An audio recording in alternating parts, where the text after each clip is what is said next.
পুজো শুরু হয়ে গেছে, তো রাজ্যবাসীর উদ্দেশ্যে কি মেসেজ দেবে? পুজো আজকে কি অলরেডি তো শুরু হয়ে গেছে, আজকে চতুর্থ দিন, অনেক আগেই শুরু হয়ে গেছে পুজো। আজকে তো আমি এসেছি এখানে, বিভিন্ন প্যান্ডেল যে আছে সেখানে ওরা বিভিন্ন ক্লাবের তো বারোয়ারি পূজা, তো আমরা জানি যে কীভাবে বারোয়ারি পূজা শুরু হয়েছে। মানে 12 জন লোক মিলে হাওড়া যে পশ্চিমবাংলা, আগে তো রাজরাজারা, জমিদার, যারা অবস্থাপন্ন ব্যক্তিরা তারা পুজো করত। এই বারোয়ারি পুজো তবে থেকে শুরু হওয়ার পর এখন বিভিন্ন জায়গায় বারোয়ারি পুজো হচ্ছে। তো এখানেও বিভিন্ন ক্লাব এবং বিভিন্ন সামাজিক সংস্থা পুজো করছে। তো আজকে চতুর্থ দিন, তো সব জায়গায় যাচ্ছি প্যান্ডেল উদ্বোধনের জন্য। সবার একটা ইচ্ছে থাকে যে এই এলাকার যারা, যিনি বিধায়ক তথা মুখ্যমন্ত্রী, সবাই চায় যে আসুক।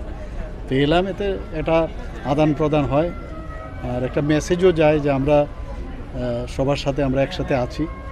তো আমি এই কথাটাই আজকে, যেহেতু আপনারা জিজ্ঞেস করলেন যে কী মেসেজ দেবো, আমি মেসেজ এটাই দেব সমস্ত ত্রিপুরাবাসীকে, আমরা যেন শান্তিপূর্ণভাবে আমরা বসবাস করতে পারি, আমরা যেন একজন আরেকজনের দুঃখে কষ্টে হাত বাড়িয়ে দিই, এবং এই যে আমাদের এই দুর্গাপুজোর উৎসব, সেটাকে আমরা মাথায় রেখে আমরা একজন আরেকজনের সাথে যে সম্পর্কটা আরও দৃঢ়তার সাথে যাতে আমরা প্রতিষ্ঠিত করতে পারি, এবং ত্রিপুরাকে উন্নতির লক্ষ্যে আমাদের সরকার যেভাবে কাজ করছে, আপনাদের সহযোগিতা কামনা করছি এবং আপনাদের মঙ্গলও কামনা করছি পাশাপাশি, এবং এই দুর্গাপুজো উপলক্ষে হার্দিক অভিনন্দন, শুভেচ্ছা জানাই। স্যার, একটা ছোট্ট প্রশ্ন, মুখ্যমন্ত্রী মানিক সাহা আর ব্যক্তি মানিক সাহার যে পুজোর যে আনন্দটা, সেটা কি কোথাও কোনো তফাৎ ফিল করেন?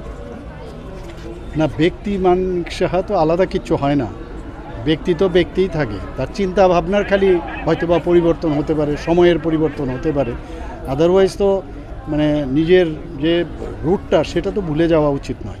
তো আমরা তো যেভাবে আমরা গড়ে উঠেছি, আমরা সবসময় সেটা টানে এবং সেই দিকে তো আমাদের থাকতেই হবে। আমি আলাদাভাবে একটা আর্টিফিশিয়াল ওয়েতে যদি আমি নিজেকে মনে করি যে আমি নিজেকে সেভাবে আমি মানুষের সামনে প্রস্তুত করব, সেটা সাময়িক, সেটা কিন্তু পার্মানেন্ট হবে না। যেটা আমি যেরকম আমার মতোই আমি থাকবো, আমাকে আমার মতো থাকতে দাও। স্যার, এই 4 দিন স্বরাষ্ট্র কী কী ব্যবস্থা নেওয়া হয়েছে? আরম্ভ করছেন।